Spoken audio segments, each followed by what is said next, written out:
Okay, we'll have a moment of silence, please.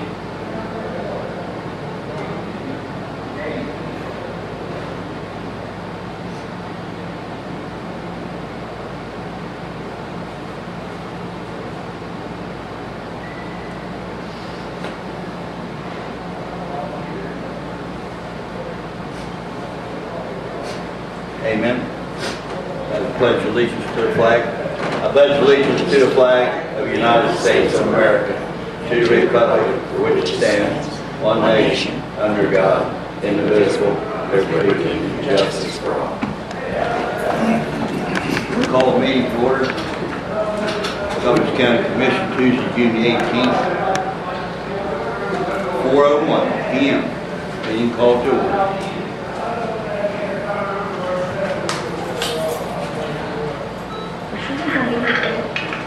Surely at this meeting.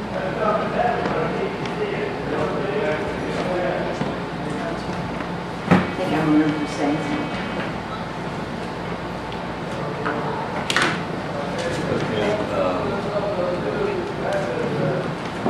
Correspondence.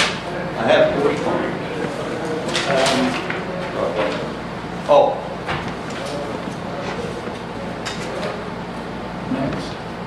Sorry, got my head skipped here. Minutes. Minutes of the previous meeting. You got a chance to read them? I have too. Need a motion. So moved. Motion made to accept the minutes as read. All in favor? Aye. All opposed? Nay. Ayes have it. Okay, now we go on to correspondence. I have a couple letters to read, not very long. All right, come on in. Letter from the Spay and Neuter Program. We'd like to invite you to a meeting June 24th, 2013 upstairs at the Main Street Cafe, West Union, West Virginia.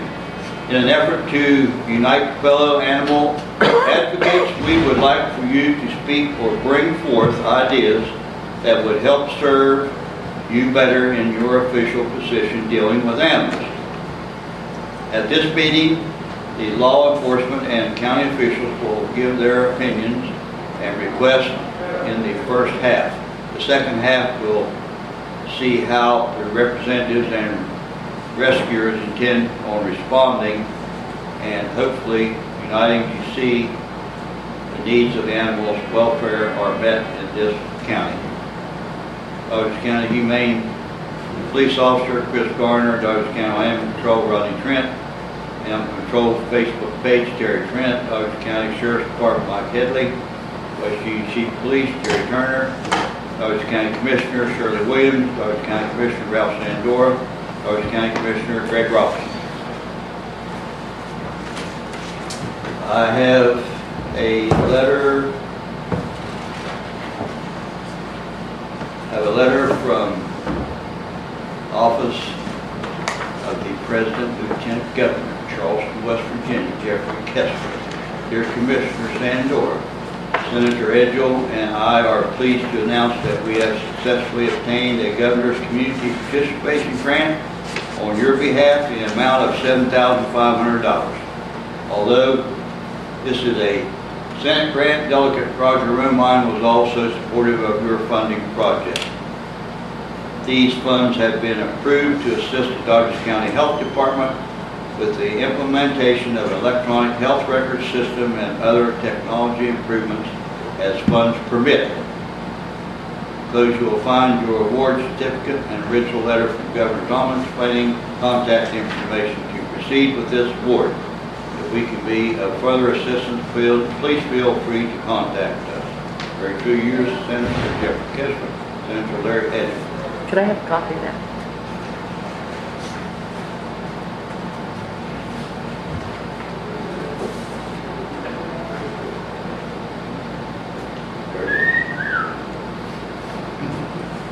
Now, what did you ask? Copy of that. You have to ask her first. I got to give it to her. She didn't ask for her. Okay? This is important information that goes to the clerk. Now, she can answer your question.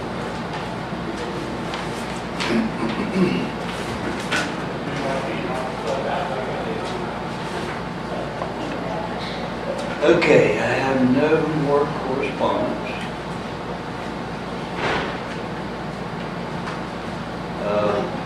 Public comments. We don't have a sign-in sheet. I don't think we need it, do we? There's not that many people here. I think we know everybody, just about. Go ahead, what do you need? One question, have you received a bill from Mr. Tennant yet? Have what? Received a bill from Mr. Tennant? Not to my knowledge, No. no. What's that in reference to? That's the attorneys for the floodplain ordinance and the cases. Okay.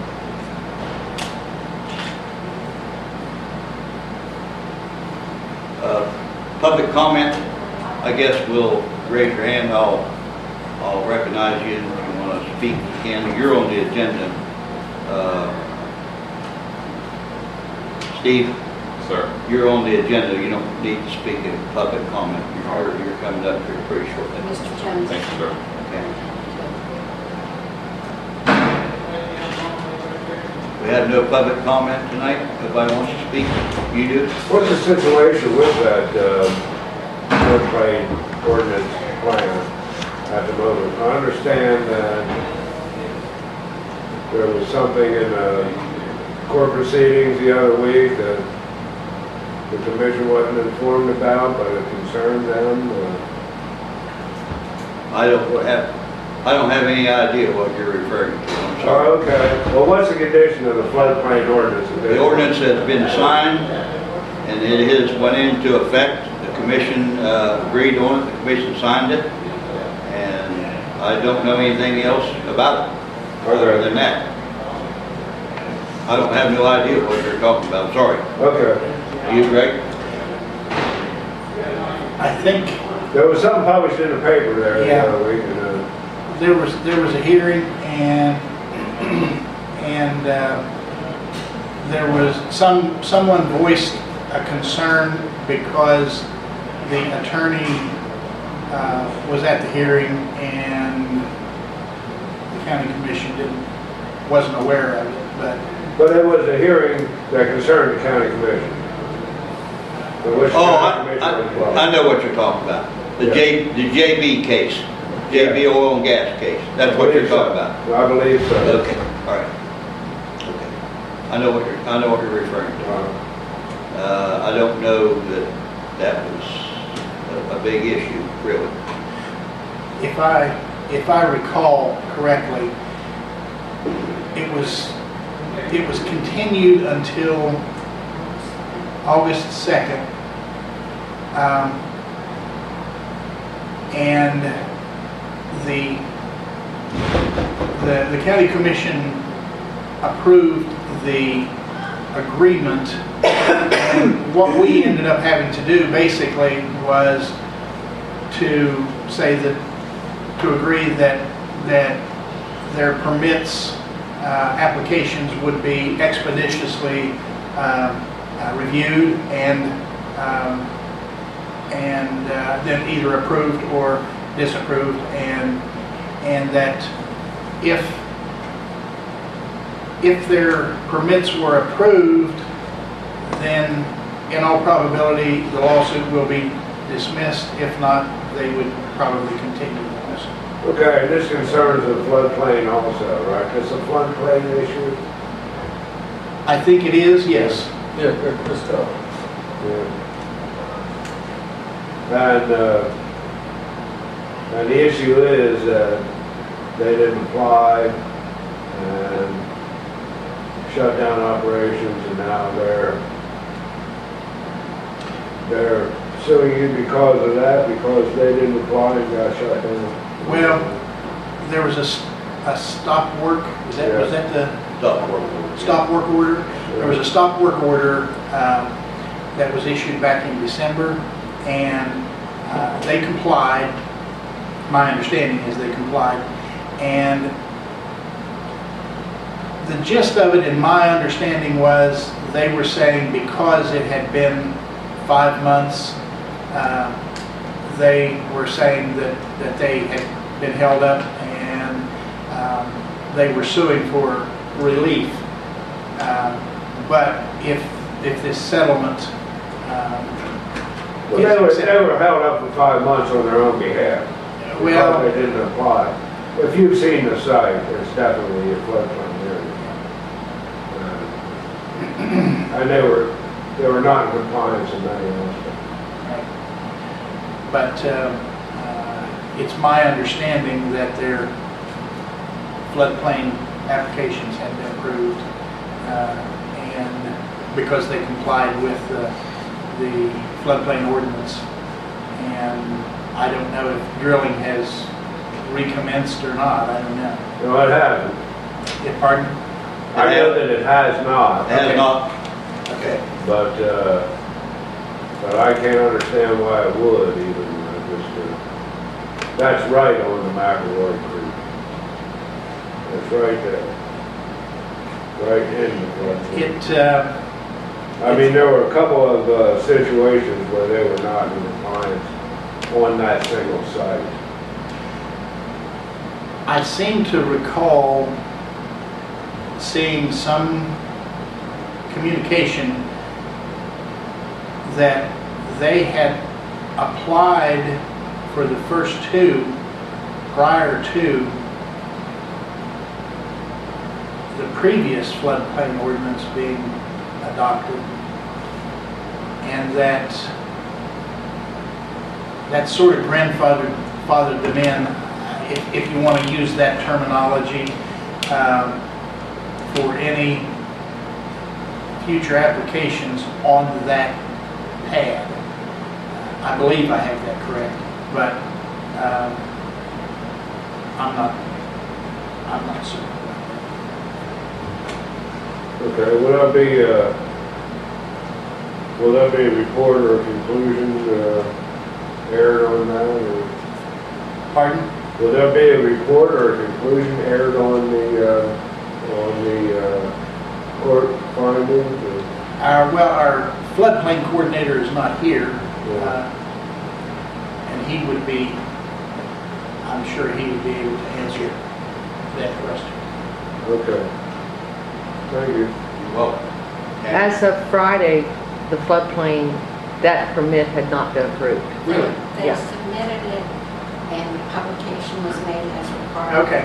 And the certified letters have been sent out as required. And then they have so many days before.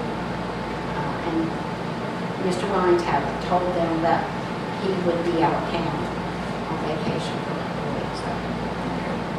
Okay. Okay, I stand corrected there. Is there any other public comment? No other public comment. We'll move on to new business. Mapping and addressing, do we have anything? Nothing? Okay. Steve Rawlings, West Virginia County's Risk Pool. Good afternoon, Commissioners. Good afternoon, sir. I met with you several weeks ago and discussed the West Virginia County's Risk Pool for the property, liability, and workers' compensation coverages for Dodgers County. Subsequent to that meeting, I assembled a proposal based upon the information that was provided to me with the property values, the vehicle counts, the budget you provided, information, and so on. And I have provided that to the County Commission.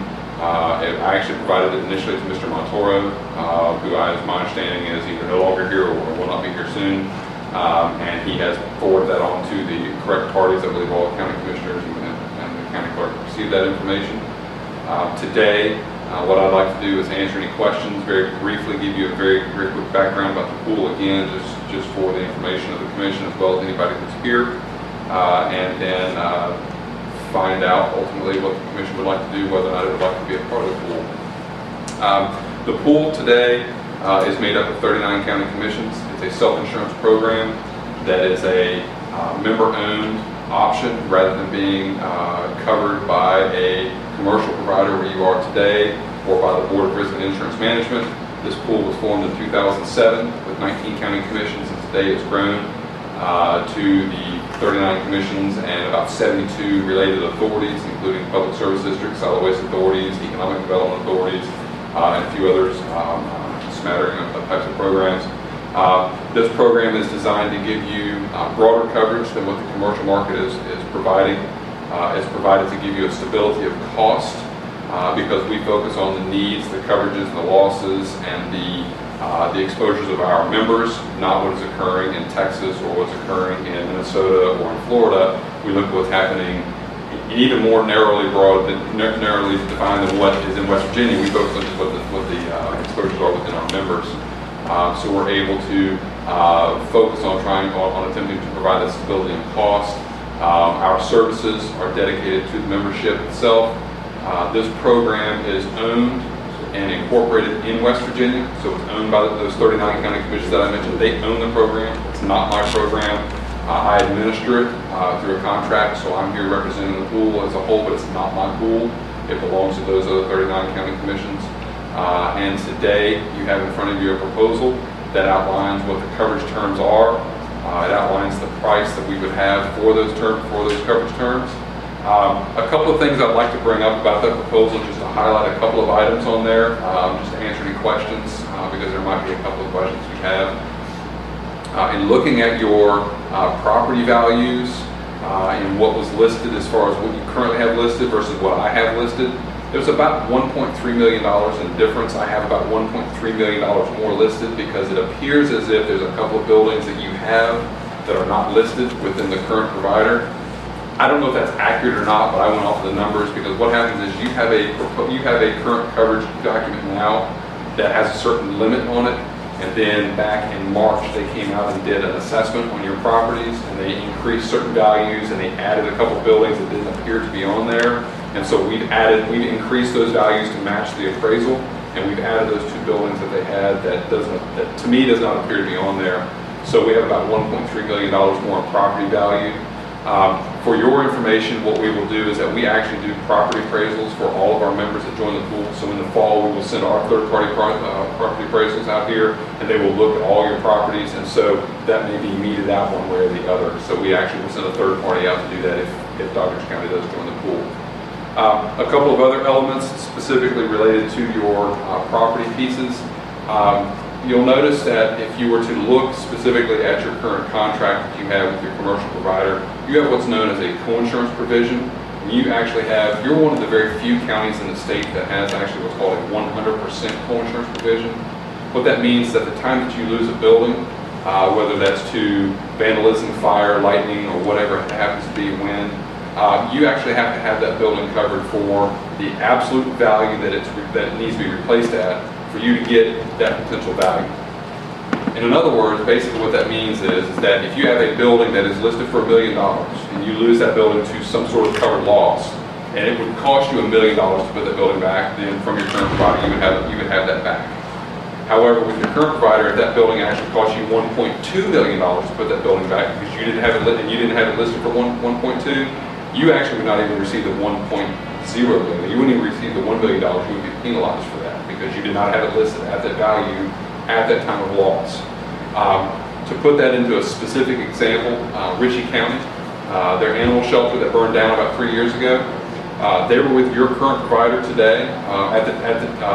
Before they joined the pool, they had your current provider, not necessarily your current agent, but your current provider, and they actually had a 90% co-insurance provision, which means they had to have it listed at 90% of the value at the time the building was lost.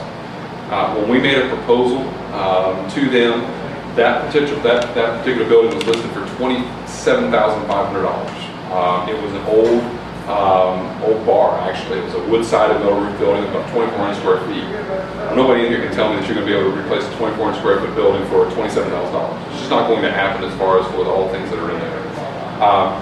We actually, when we made the proposal, we actually put $40,000 on it. We knew that wasn't enough either, but we had to stay within realm. If we would have put what we really thought on it, then our cost would have been much higher, and it would have been an inappropriate comparison. Long story short, we were going to appraise that building, and we didn't appraise it before it burned down. So in between the time they joined the pool and we were going to appraise it, the building burned down. That building wasn't worth $27,000. It wasn't worth $40,000. It was a $150,000 building that had $8,000 worth of equipment inside. With their previous provider, with that commercial provider that you currently have, they would have only received a check for $23,685 because of the co-insurance penalty. What we did was we actually took them a check for $157,000 because we actually covered the $8,000 in equipment that was in there that was neither listed with us, nor was it listed with the previous provider. We actually took them a check for $157. I actually delivered that myself. We only took out the deductible. The way that the pool works on things like that is that technically what Ritchie County owed the pool was an extra $94. They technically owed the pool $94 because what they should have paid was an extra $94 to have that building covered for the correct value for the 1 year. Since that's the first time we'd ever had that happen and $94 is not actuarially significant, we waived that $94 to make basically a statement that this is what the pool does for the members. So rather than just getting them the check for the $23,000 or the $27,000, we actually gave them replacement costs of what it would cost to put that building back. A wood-sided building, 400 square feet with a metal roof, it was $150,000. So we took them that. That's what we did. I mean, our job is to take care of the member. We do not have co-insurance penalties. We do not have margin clauses, which would give you a maximum for every building. That's just an example of one of the coverage extensions that we have on our pieces there. The other two things that I'd like to mention very briefly would be about your current bonds that are required. So you have by 6-2-10, you're required by state code to have bonds on each of the county commissioners, the county clerk, the sheriff, the assessor, circuit clerk. I'm missing somebody, but we'll go with that, prosecutor. So you're required to have bonds, and they give you a range, and they usually give you a minimum and a maximum. What we do is we include all of the elected officials' bonds within our crime coverage. So the crime coverage includes those bonds. I believe currently you purchase those separately. So you purchase your coverages for all of your property and casualty, and then you have to go out and buy individual bonds for the individual elected officials. You would no longer need to do that with the pool. We include those bonds. In fact, we actually have to reduce our bond coverage for those elected officials because our bond exceeds the limit that's allowed by law. So for example, the maximum bond that is allowed on the county clerk is $50,000. Our bond is actually $250,000. So what we do is we provide a coverage document that identifies that for all county employees that are not restricted by the bond, all volunteers that need the direction and control of the county while they're performing those duties, where they're not restricted by code, gets the full $250,000. So individuals in your office will get a full $250,000, but you yourself, you're restricted by code. You can have any more than 50. Sorry about that. Same thing with the commission. You're restricted between 50 and 200. So my maximum bond would be 200. That far exceeds what most bonds are purchased by most counties. Most counties purchase the minimum. I don't know exactly what you all purchase, and it's a cost issue. I mean, it's not anything more than just a cost issue. So even though you do purchase bonds, you very likely purchase either somewhere in the middle, but we do provide the maximum bond that's included or that is permitted by law. So that's one coverage extension that we have. And without going into too much detail, the proposal that I provided you did have an outline of the comparison between your current provider and then what we provide. And I would certainly be happy to answer any questions specific to any of those that you might have. But based upon the contents of that, I think it's pretty clear that what we have far exceeds what your current provider supplies to you, whether that's something as simple as increased cost of construction or debris removal, all the way up to pollution coverage for property and so on and so forth. So I'd like to answer any questions the commission may have. Certainly our proposal is out there. We would certainly very much enjoy having Dodgers County as a member of the pool. And I would certainly like to answer any questions and hopefully get this clarified and maybe get a vote for I have a question. Sir. The method of payment, I didn't see that in there anywhere. Is this, how do you want to get the payment? Once a year, twice a year? Officially, there are two payment methods that we have. It's either in a lump sum, which would be distributed, between, you would get an invoice, it's a 60-day invoice, or you would have a twice a year, and you would have one that would come in, and then in July, and the second one would come in after October, after the tax monies usually start coming in. Because I know that's typically an issue with most counties because you don't have a whole lot going on in July, and people start paying their taxes in September and October, and then you can get a second 60-day invoice in October for that. Now, that's for property and casualty. Workers' compensation is always quarterly, so you're probably used to paying workers' compensation quarterly with your current provider. It would remain the same. So we would actually invoice you every quarter for workers' compensation. The other element would be just the property and casualty would be the two payment issue. Okay, one more question. Yes, sir. If for instance, we made our 6-month payment, on everything we have covered that you have listed. And if something happens that we lose for whatever reason, we don't have this property anymore, we don't have this building, we don't have this, we don't have this, do we have any refunds coming back, or we didn't? There's no refunds coming back, but at the same time, there's not going to be any additional charges if you add cruisers throughout the year. If you purchase a building throughout the middle of the year, there would not be, the price that we propose is a fixed cost, because technically you all are on a fixed budget, if you will. So for example, and I'm just going to throw the numbers out there, and I apologize, the number's not exactly right, but if you have 15 vehicles, you start the year with 15 vehicles, and let's say in September, you decide you're going to add 3 more cruisers to the fleet, and you're not going to straight them out, but you're going to actually add, so you're going to go from 15 to 18. With your current provider, you would be charged for that. So you would let them know, and then you actually would be charged what it would cost to cover those vehicles for the rest of the year. We would not charge you for those vehicles for the rest of the year. That would only be charged at the following time, at the following renewal. So what would happen is you could let us know in September, hey, we just picked up 3 new cruisers, so we've got it going from 15 to 18. Great, we'll take it down. And then when you do the renewal piece, when you get the renewal quote for 7/1 of 14, that's when the price issue would change for you. Same thing with the building. You go out and buy a building that's less than $500,000 in value. We cover from the moment that you buy it, and there would not be any cost for that building until the following year.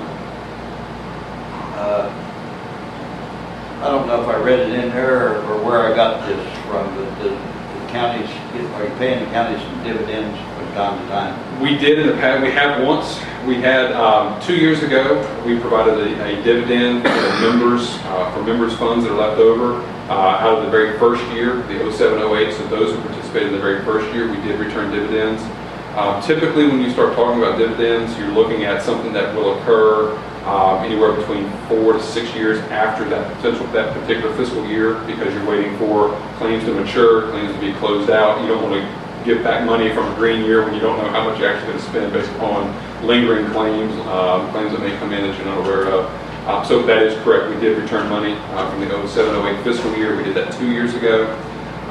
Remember, all the money that we collect that we don't spend on claims, on reinsurance costs, on services such as the appraisals, on the administration pieces and the risk control, all the money that we don't spend is maintained by the pool. That belongs to the membership. Right now we have just under $1.7 million in money that is free and clear. That's not what we're collecting this year. That $1.7 million would have been profit to third-party providers over that last 5 year. That's not even 6 year, but 5-year period would have been profit to them. Whereas this year we're collecting a little over $8 million to pay for our claims or reinsurance and things of that sort. So depending upon what happens to those funds, if those funds are released by the actuary, and we get an actuarial review every year based upon the audit and the actuary, depending upon how those funds are released, there is the potential for money to be returned by the board. And that decision is ultimately made by your peers, because those who make those decisions are going to be, right now as it stands, 6 county commissioners and 1 county administrator. And those members are selected and elected by the membership from the membership. So no one can sit on that pool board that is not a member of the pool. And the great thing about you all is that where you're located is you're just a hop, skip, and a jump from where we always hold our annual meeting. We always hold that in Bridgeport, so you're 30 minutes away from the meeting. We hold that every year for you all to elect those who represent the so I hope that answers some of those questions. Now, could you maybe just give us a figure about how much dividends you paid some of the other counties? I can actually tell you exactly what we did. Let me give you a lump sum. What we did is we had several $100,000 left over from the very first year. Again, remember, we returned funds back to the members out of just the very first year, which we had 19 county commissions. And that actually, at the end of the year, by the end of the year, we had 21. We had a couple join in the middle of the year. And then we had, we took $50,000 total from that few hundred. We had a few $100,000 left over, so we took $50,000 from that, and then we divvied that money up. So what we did was we said, okay, if a member was 1% of the pool for that year, they got roughly 1% of that back. If they were 10%, they got roughly 10%. And then what we did was we actually weighted the claims experience. So for those members that had really good loss ratios, they actually got a little bit more than what they paid into the pool. For those that had poor loss ratios, they got a little bit less. But everybody got something. Everybody got something, and I'll actually pull up. I won't tell you the actual names, but I'll tell you. I'll just run through some of the values. I'll run through the high and the low. as far as what we have. And I'll tell you what, I'll just run down through the list. $1,200, $8,900, $800, $3,200, $5,200, $2,400, $479. That was a county that had joined actually in April, and so they paid a very, very small amount, but they still got, almost $500 back. $1,900, $1,100, $1,300, $525, $2,400. So is it a lot of money? No, it's not a ton of money, but it's also money that had that money actually been taken in as profit by the third-party providers, that $500 or $8,900 would have never been returned because that money stayed with the members. That's still the members' money, and so the board made a decision to return back a little bit, which ultimately illustrates what the pool is about. It's about making sure that we're collecting what we need to collect. Now, understand too is that I'd love every year to give back a couple $100,000. I'd love to, but if I did that, that means I'm actually collecting too much throughout the year. Because if I'm having that much left over, that I can say, okay, well, we're going to take back $100,000 to give back to the members every year. I'm collecting a little extra, and I probably should reduce my rates because remember, if a pool works perfectly, then I pay in a certain amount and I pay out a certain amount, and a pool works, with the stasis there. We always want to collect a little bit more for a rainy day, but we don't want to be collecting so much we're always giving back, $100,000 every year. We want to keep that low because we want to make sure that we're collecting what we need to collect because it's your money. There's no reason for us to sit on that money. We need to have a little bit for the rainy day, which is why we've got that $1.7 million because of the rainy day. Because we're $8 million this year. We're looking at collecting closer to $9 million this year. We hope with the membership increase. So with that in mind, returning dividends is great. But there's also kind of the negative side of that. If we've got all this money to give back, there can be a perceived negative to that too. Answer my question. The policy period is 7/1. Yes, sir. That won't present any problems if we... Should not. Okay. It should not. 7/1 as far as, literally I had, 4 years ago, I had Raleigh County Commission call me up on the 28th and said, hey, we just voted, we're in the pool, is that okay? Yeah, no problem by us. We don't work like a commercial product. If you vote, if you were to vote tonight to join the pool, and let's say it was the 29th and tomorrow was the 1st, or the 30th and tomorrow was the 1st, fine by me, coverage would still apply. It might take you a week to get the paperwork, but coverage would still apply, and you could turn in a claim, the next day, if you had a claim occur at, 12:02 in the morning, and we'd still honor that. That's, again, we're small enough that that's the way we function. We're not designed to do that. And if I'm understanding you correctly, when you said the valuation, and there were a couple of buildings that were not covered in the... They may I not was have a been little on the list, but they may be covered. Yeah, I think that's probably it. What I did was the information that I received, I went through and you had a blanket list, you have what's called a blanket limit, and they apply that to all your buildings. And then I had a separate list, and I can show you if you want to see it. Then I had a separate list of your buildings listed with values, and I was trying to match the building numbers with those, and they didn't really match real well. And then they had, in the last appraisal that took place in March, there were a couple of buildings that they had listed. One was the sheriff's office, and one was a bathhouse, I believe. Those two buildings were not listed on your individual list. Now, are they covered? Probably, but they weren't in those numbers, and they weren't listed in there. So I took those numbers and I added those to that. So are they in there? To be honest with you, I don't know. So that's probably why the 1.3 is a little bit different because I use those higher numbers. So, and I would say that your current provider right now would use those higher numbers as well for this coming year because that's why they do the appraisals to find out what it is that's the most accurate. So when I talk about the $1.3 million, that $1.3 million is a value in excess of what you have listed. That was the beginning of the 12-13 fiscal year when they started. So that's the difference in that. And what we'll do is with the appraisals is we'll have the appraisals come out and we'll look at the buildings and we'll actually establish the specific content and building value for those buildings should you join the pool. And then if there's a change on those buildings, up or down, those change values would not apply until, again, the following year. Your price is fixed. So, up or down a little bit, up or down a lot, it will only apply next year for whatever changes in cost. I guess what I was getting at was, in all probability then, the current provider would, the rate would be higher this coming year if they were adding. That's my guess. I mean, because to speak frankly about what's going on in the insurance market as a whole, I don't know if you've seen the information on what's happened in Putnam County. I mean, they had a $112,000 increase in their cost this year, and that was just total rate driven. I mean, that was splashed all over the newspaper last week.